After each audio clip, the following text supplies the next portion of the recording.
This happened yesterday, and before anyone says anything, yes, I know I'm stupid. I had just gotten home from work around 9 p.m. and had barely had time to get my shoes off when I get a phone call from some number I didn't recognize. I'm searching for new jobs and thought that it might be one of the places that I was applying to calling me back. I pick it up and it's some guy who says that he's with some kind of third-party detention center, which, as he explained it, was for low-risk inmates that were sent there whenever the local jails were busy or filled. That should have sent off a nice big red flag for me, but for whatever reason, it just made sense in my tired brain. I'm getting ready to tell this guy I'm not interested in making a donation or anything like that, when he asks if this is my full name. I confirm, and he says that they're holding my boyfriend at this center.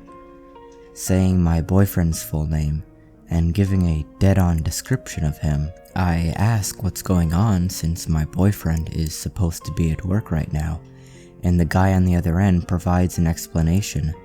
He says that my boyfriend had struck a pregnant woman with his car on his way to work, and was 4 times the legal limit for blood alcohol.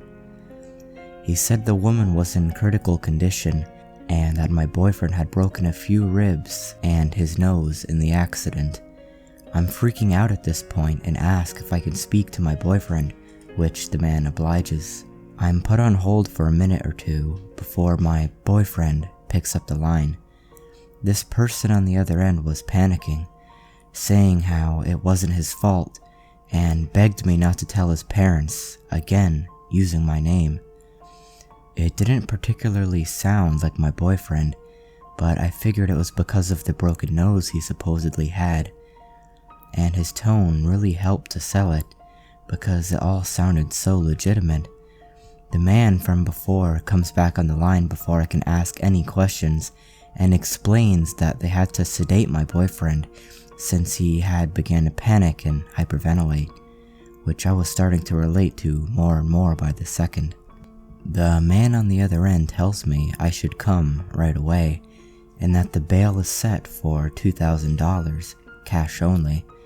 I stupidly tell him that I don't have that much and that I maybe have half of that. He tells me that it's fine, then we can work something out in his office once I get there, and to just bring what I have, and seeming like he's trying to calm me down. He's giving me the address and I can barely hold a pen because my hands are shaking so badly, and I'm very poorly trying to hold back tears. All of a sudden, the door opens up and in walks my boyfriend, completely normal looking, with no broken nose, but more than a little confused as to why I'm crying. I'm still on the phone with the man and ask him what the fuck he thinks he's doing, telling him how my boyfriend just walked in. He promptly hangs up. I tried calling back a few times, but it went directly to voicemail. Find out the power to the bar my boyfriend works at had gone out, so his boss sent everyone home early, and I had never been so grateful for a power outage. My boyfriend slept on the couch to keep watch, but unfortunately, I still couldn't sleep that night. I decided to look up the name of the organization the man said he worked for.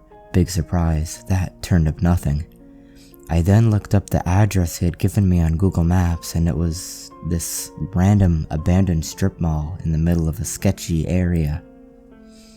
That was about an hour and a half out of town. What really freaked me out about this whole thing is the guy knew my number, both me and my boyfriend's names, but didn't sound like anyone we had met before. I had no idea what would have been waiting for me there, but I'm counting my lucky stars right now. So to the guy who wanted to meet me for God knows what in the sketchy strip mall, let's not meet.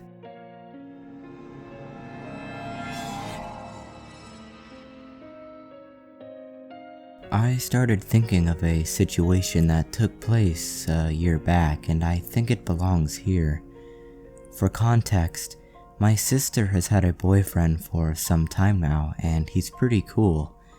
The thing is, he has a best friend that we'll call Red for now. So Red is 21 and lives in my hometown, and I was 16 years old at the time of the situation. I also happen to not be very good at dealing with distress and situations that I find threatening. So this situation was a nightmare for me. So onto the story. Red adds me on Snapchat one day and I add him back.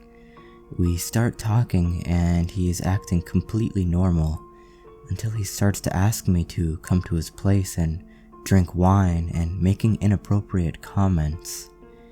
He asked at least 3 times a week and I always said no.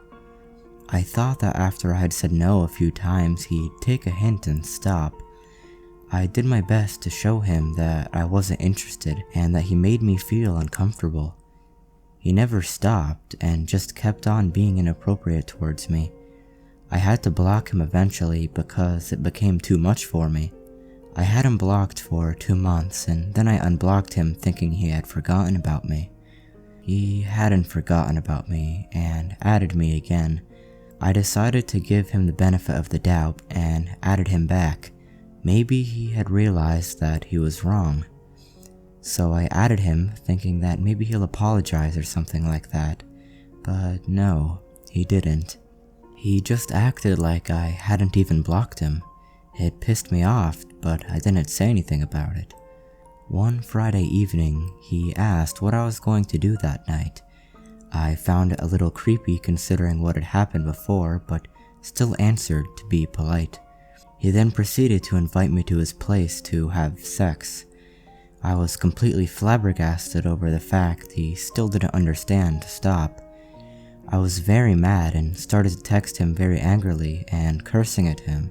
At this point, I was crying out of anger and my hands were shaking while I was typing. Guess what? Red still didn't stop and just kept on insisting that I should come over. I blocked him again and sat on my bedroom floor crying for a few minutes. So Red, thank you so much for harassing me. I hate you.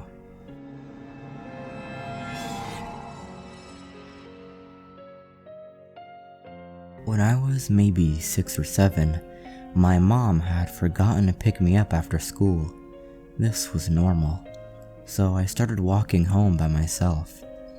It was maybe an hour-long walk in the Florida heat, and because I'm so little, I'm pretty much instantly wishing I had a ride. Once I get to the part of my walk that starts taking me through neighborhoods, I notice a car slowing down and pulling up to me. The window rolls down and I can see an older man. In my memory, his face is hidden in a shadow. And a kid, maybe 9 to 12, I'm not really sure. I remember thinking he was a big kid. The kid leans over and starts talking to me. I can remember him clear as day. Dark brown hair that hung over his eyes was neatly trimmed, like he'd just gotten a haircut. Brown eyes, brown jacket, with his backpack on his feet, striped shirt. "Hey, do you want to ride?" he asked, the kid, not the driver. I nodded and climbed off the wall I was balancing on. I remember thinking, it's okay because there's another kid. But when I took a step to get off the curb, something stopped me. It was like someone made a fist around my heart and squeezed. My chest was tight and I had an overwhelming instinct to not get in that car. I shook my head no and kept walking. The car followed me for a little bit, so I started cutting between trailers and staying away from the roads. I lost the car and made it home safely. Maybe a week or 2 later, I'm not sure, you know how hard it is to remember things when you're that young. My mom and her boyfriend are high, just passed out with the news on. I'm playing with my dolls and I look up to see the news anchor talking about a missing little girl about my age. And I just remember instantly thinking about the car and the kid. I wanted to tell an adult, but my mom was always either high or never around, so I waited another week before I told a neighbor and she called the police. I told them everything I knew until my mom picked me up and took me home. The little girl died. I don't remember her name, but I remember my mom talking about it and bragging that her kids were too smart to get taken. It made me feel bad to hear her talk that way. I don't know if they ever caught who did it. I don't even know if it was the man and the kid, but whoever it was, let's not meet.